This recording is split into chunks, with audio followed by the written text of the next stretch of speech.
All right, John. Digimon story It's time. Digimon time. Digimon story time stranger demo. Shout out, surprise announcement for this. So it was nice to see that got released this Yeah. week. Came out Thursday for us. Yeah. So Digimon Story Time Stranger demo released on pretty much every console or everywhere that it's available. Yeah. Everywhere that you can buy the game, it was released for. And I mean, one thing, like we've said multiple times, love the fact that demos have been coming back. Facts. Love the fact that demos have been coming back. Also, love the fact that progress carries over if you buy the game. Facts.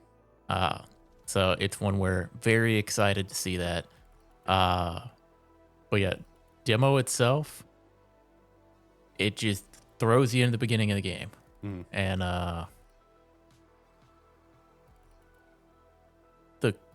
the character and organization that we work for, man, there's no explanation for it. Yeah, no. It's just like, hey, we researched these anomalies that happen. But even then, they don't know what any of this stuff is. Yeah. But I mean, it's kind of your standard Digimon type game opening where something's happening. Oh wow, what's this creature? Oh, we've been hearing about these and kind of studying these things. So we're gonna call them Digimon. Yep. But immediately, you kind of you got to pick your starter. What did you pick? I picked Patamon. Okay. I did end up going Patamon. I was kind of leaning Gomon there for a little bit because I do like Gomon a lot. I like Vikemon, but I viewed like in the long run, would I still have potentially Vikemon as part of my my crew? Like let's say in the OG stories, I kept them with me the whole time.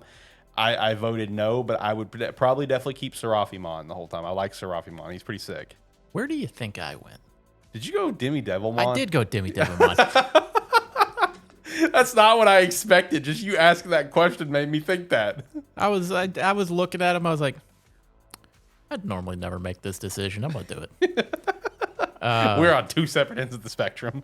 But it's one where, because I mentioned this to you at the beginning, right when you pick your partner Digimon, man, this game tells you immediately it's gonna be extra. Yeah. Because you immediately get this over the top summoning entrance for the Digimon, which I loved. Like you do this whole thing where like he pulls out his like phone or something, and then it like transforms into a gun that he fires, and then it summons the Digimon. It's really over the top. It is over the top, yeah. It kind of sets the tone that they're like, oh, we're gonna have some fun here. Yeah, we're gonna lean into a lot of stupid stuff. And then it just kind of introduces you to the battle mechanics. There's a lot of tooltip menus that come up to explain the battle systems and like types and stuff like that. Which is, I mean, it's fine. I don't remember elemental weaknesses being as big of a deal in previous like Digimon story games. They were there in the cyber games. Yeah, I don't remember them being like as big of a difference. I remember it being more focused on the virus vaccine data. Virus vaccine data. But like in this game, the damage difference you get for it being like the correct type, like virus data, or as compared to like the elemental damage, it kind of just evens everything out. Yeah, which is, I mean, it's nice. Makes it where you don't have to worry as much. But it's one where I didn't ask you about this earlier, but you immediately get introduced to their preemptive strike mechanic. How you feel about that? I like it. Oh, it's great. I love it. It's great. Yeah, because it basically just you hit the right. I was playing on my Xbox controller. You hit the right trigger. It sends your Digimon out to attack whatever Digimon's roaming around in front of you, and it automatically sends out the one that would have the highest damage impact on it. Yeah, which is great. Yeah. No, that whole side of things was like the moment I was able to do it with all the Coromon. I'm like, oh, this is such a nice quality of life. Oh yeah, I was like, this is It's like this is some quality of life we were needing. Yeah, this is great, man. And let's talk about quality of life needing. Let's talk about the converting and stuff. That is So amazing. Oh my yeah, goodness. so it took a little longer to introduce it in this game Yeah. than it has in previous ones. But every time you battle a Digimon, it's kind of depending on the level, or not the level, but the tier, I guess. Yeah, Or like whatever. the form of it, whether it's like baby, rookie, whatever. Hmm. Uh, you get a different percentage of like conversion of that Digimon. That goes up to 200%. 200% being the maximum. If you convert it at 200%, then uh, you now have that Digimon as part of that you can add to your team. And the higher percentage that you do it at, it basically means the higher stats that it starts with. Hmm. But you can just do it whenever you want to now. You can do the conversion whenever you want to. You can digivolve whenever you want to. De-digivolve, all of it on the fly. Yeah, which for context, you had to go back to a certain location, your little Digifarm thing to even Yeah. to do all of that. Yeah, you used to have to like go out, grind up levels, and then because one of the things in these Digimon games is whenever you have a Digimon that can digivolve, you typically you have several options that it can go to, and Yeah. it's different stat requirements that it has to have. Hmm. And in some cases, like for story related reasons, so you don't have like super overpowered mons, you have to achieve certain story progression level that in this game they refer to as agent level.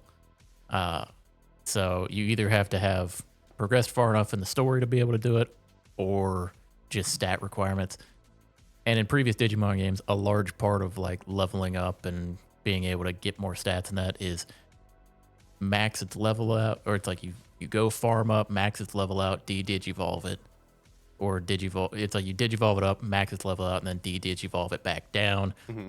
do it again, and then that increases its maximum potential. So a large part of it is about farming in that. So you used to have to go to your grind spot, grind out for a while, go back to your specific area you had to go to do all of that. Now you can do it wherever you want to. Yep. It's a very simple change, but my God, is it game changing? Oh my gosh, it makes it so much better. Like it makes like that's the one thing about this game with like the battle mechanics they introduced and the converting and digivolving and stuff is like they really just want to speed up the game, make it just super accessible where you can just kind of go play the game. It's not super inconvenient to do things, right? You can just go play. So that's one of the big things that they really kind of highlighted there with those quality of life changes. One of my personal favorite changes from the demo is the fact that like your Digimon actually talk. Like that's cool. I like that you can talk to them and the answers you give kind of change, like stats about the Digimon. I like how they actually talk in battle and just don't make random noises. Yeah, because in the previous games, like you said, they would make random noises, but any communication you had with the Digimon themselves it was just standard responses that would be given back that you would get on your Digi device. Yep. For your like in your communication section. So you every now and then when you were playing, you would just go to it and there would be like 10 responses that you would have to give. They were all just stock responses. Yeah, all basic stuff. Yeah. But like the Digimon actually having voice lines, actually having conversation stuff that they could say, actually saying their moves when you do them. It sounds dumb to be saying, oh, they actually say their moves. We haven't had that. Yeah, I haven't had that, and that's like a core part of the anime and stuff. Yeah, it's a core part of Digimon. Like if I have Agumon and I use Pepper Breath, he says Pepper Breath before he attacks. Yeah. It's like it's one of those where that's part of Digimon. Yeah. And we finally actually get some of it. And obviously noticed it right away with Patamon, whatever, with Air Bubble, and I was like, oh yeah, that's nice. Man, did it really set in when Omnimon showed up and he used Transcendent Sword and yelled that out? I was like, whoo, buddy, I can't wait to hear a lot of these moves throughout the game, brother. Yeah, and I will say, like in the beginning of the game, you basically in the demo you show up to an area that has a protest going on. You're alerted to anomalies going on inside. Your job is basically get inside, figure out what's going on, and you get in there. You find there's a woman in there who nobody knows why she has like been given access to communication with you. And then she basically just tell you, get up to the rooftop. They might already be fighting. You show up there. God damn, is everything fighting? Yep. And they are not afraid to show you some high level, high ranking Digimon right off the fucking bat. True. So it is pretty cool because it does set the tone of like, very quickly. Oh, we're on a grand scale in this game. We've all in the previous games, for the most part, at least in like the Digimon story games, we've been on a pretty low scale for the most part. We are on like world-ending scale from the get-go here. Yes, yeah, and it is awesome. Yeah, no, and honestly, that is like such a great approach on how to take this game, because it's like Digimon games are Digimon games, right? They're going to be games that the Digimon fandom will enjoy, that they will, love or hate, nitpick, whatever, even if they're fine games, they'll enjoy them to some extent. This is like we've talked about in this show. This is the game that feels like it could legitimately change Digimon, because as we've talked about before, like jokingly and stuff, it's just like, it's never had this much attention before. It hasn't. People's never paid attention to Digimon games like this. It's like the last couple games, Digimon Story, Cyber Sleuth, and Hacker's Memory. Yeah. It's like we love those games, and the people that play them love those games. Yeah. But they're very small, like they're very kind of small scale niche games. Yeah. And then you had like Next Order and then Survive. I think that was the only other Digimon games that came out. It was World Order and then Survive. Yeah, so which both of those just did their thing, Survive was kind of a negative reception because people didn't know what it was going into it, which whatever. But it's one where, we've said before, Digimon has never gotten this attention. Yeah. And the fact that like, from us, so like we've been playing these games for years and years, and this one's coming out. It's like everything, like every small change that we've kind of talked about so far, they're small changes, but they're massive changes. Yeah, because we're used to the clunky gameplay design of these games, and now everything feels good, everything feels smooth. Yeah, and everything that they've done from a story approach where you just get really dropped into world-ending events to all these quality of life changes, it's like it really is catering to not only us as the long-term fans and supporters, but it's catering to try to bring in a bigger audience, which is great, because I think this game really can bring in a large audience. There is one thing that I'm slightly worried about in this game, and that just because it would be a minor annoyance to me, and that is,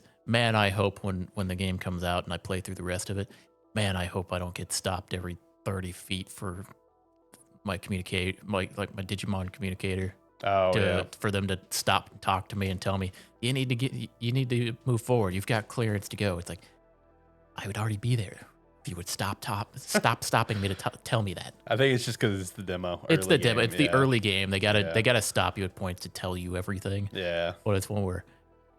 Like it kept happening. I was like, could you let me go? Yeah. It's like, stop it. I know what I'm doing. Let me go. Stop it. No. I will say as well, I love the way they have boss fights right now. They feel like grand fights. Right. Because we get two of them. Yeah. We get two of them, technically two of them in the demo. I like the way that I like the way they're framed, because they're like when you get into a battle, it is a simple thing as well, but it does just kind of take the area surrounding you, and it just encapsulates that into a battle screen essentially. So you still see all the stuff happening around you. You're still in the same destroyed locations. Right. It's just cool. Yeah. Big grand scale big fancy health bar, whole 9 yards. Yeah. Really kind of elevates it to a different level, where before it was still the same battle mechanics, and it's just like, well, here's your boss, but same approach. You don't feel like it's the boss, even though it's the boss. Well, yeah, it's one where like in the previous like Digimon story games, like Cyber Sleuth and that especially, you'd do some missions and you would come up to like the boss at the end of it. And for a lot of times, it would just be it's like a Digimon you've fought 20 times so far. Just this one has 10 times the HP. Yeah. So far, every boss or the 2 bosses we got to see, you look at it, it's like, oh yeah, for where I am in the game, that's a fucking boss. Right. It's like, I should not be fighting this right now. I should not win this. But it's like, you can overcome it. Yeah. But it's one where it's nice for it to make sense why you're facing something. It's like, oh yeah, it makes sense why it's like, it's only level 7, but it makes sense why it has so much more HP than I do. Yeah. It's like, that thing is 3 or 4 stages ahead of where I'm at. Right. No, everything, this demo was like the perfect sampling size of like all the changes that they're making with the battle stuff, the converting, just the Pokemon being more interactive, stat increases, the boss stuff, the battles, everything. Whoa, I'm gonna have to check you there. You said Pokemon. Oh, Digimon, sorry. My bad. Ooh. Gonna have to cut that out of the clip. Yeah. No, it is, like you said, it is a nice condensed little dish of like, here's all of our changes and here's what you're gonna be in for if you decide to play the rest of the game. Which everywhere I've looked so far, this demo is rated amazingly. Yeah, I know. Everyone is super excited for it, man. And that's what I love to see as well, because it goes back to what we just said. Digimon's never had like this level of attention for its games. The only way Digimon's ever had huge attention is because of like movies and stuff, especially when you return the original cast of the Adventure Tries and stuff and the Last Evolution. But like, man, for the games to get this level of attention, dude, it feels like we're in a new era for Digimon. It's great. Yeah. Usually the only spike, like you said, the only spike in Digimon attention is those movies or short series based around the original cast that everybody remembers. And it is kind of like the nostalgia grab. This doesn't feel like nostalgia grab. This feels like people are genuinely getting interested in Digimon. Yeah. Which, I'm going to be real, man, I really think this game can like review and score very well. Like, I'm going to be doing my October Metacritic predictions here in the near future before my trip. Don't get overexcited. No, I'm serious. I think it can review very well. It can review decently well. Remember, you got to keep in mind, you got to remember, this is extreme hype for Digimon. Remember, that's for Digimon. I know. I'm just saying. Keep yourself in check a little bit. Listen, I'm feeling a high 80 is possible. I think that's possible. High 80. I think high 80 is possible. That's what I'm leaning towards right now. I mean, yeah, it's hard for me to say what I think it was going to be because as I've said ever since this game got announced, I know what this game is to me. Yeah. I know what this game is. I'm going to love this game. This game is a 10 out of 10 for me. Already a masterpiece on the board. This game, they showed me preemptive strike and I did it and I said 10 out of 10. Yeah, that was it. Yeah, he texted me, he messaged me, he's like, have you played it yet? Quality of life's already a 10 out of 10. They told me how to do that I could convert on the fly and I went, oh man. This game's a masterpiece. That's all it takes for John and Digimon. When it comes to a Digimon game, I'm used to playing a janky game. Yeah. But this one it runs good, it looks good, it feels good. Like even for a non-Digimon game, it feels great. It does feel good, yeah. So now, super excited. Again, I won't get to play it at launch, but I will be very eager to get messages from you and hear how it is. I am very excited to finally get my hands on play this. I'm only gonna send you spoilers. All right. Well, I normally I don't mind spoilers. I'm all about spoilers. I'm one of those freaks, but I don't know. Maybe this time I have to block you. I don't know if I want spoilers on this one. I want to experience it. There was one. I knew I was ahead of you in the demo, and I kind of wanted to send it to you, even though I knew you were gonna be coming up to it shortly. It was like at the end of the demo, like right before it cuts you off, and it's like you've reached the end of the demo. This is when you meet the girl in the sewer. Oh yeah. And it zooms in on her. It shows her name, and then it just says fledgling streamer. I just wanted to clip that and throw it into Discord because that was one of the most fun things to do when we were all playing 100 Days. Yeah. Was just take those wacky screenshots and just throw them in there. True. And I was like, oh, this would fit in perfectly with those. God, man. No, very excited for the full game, dude. I'm so excited for the release. I'm excited to get my chance to play it. Again, it sucks that it comes out literally the day before I go on a trip, but it's fine. It'll be a nice thing to come home to. Come home ready to play it on Wednesday, whatever. Looking forward to it. It's gonna be great.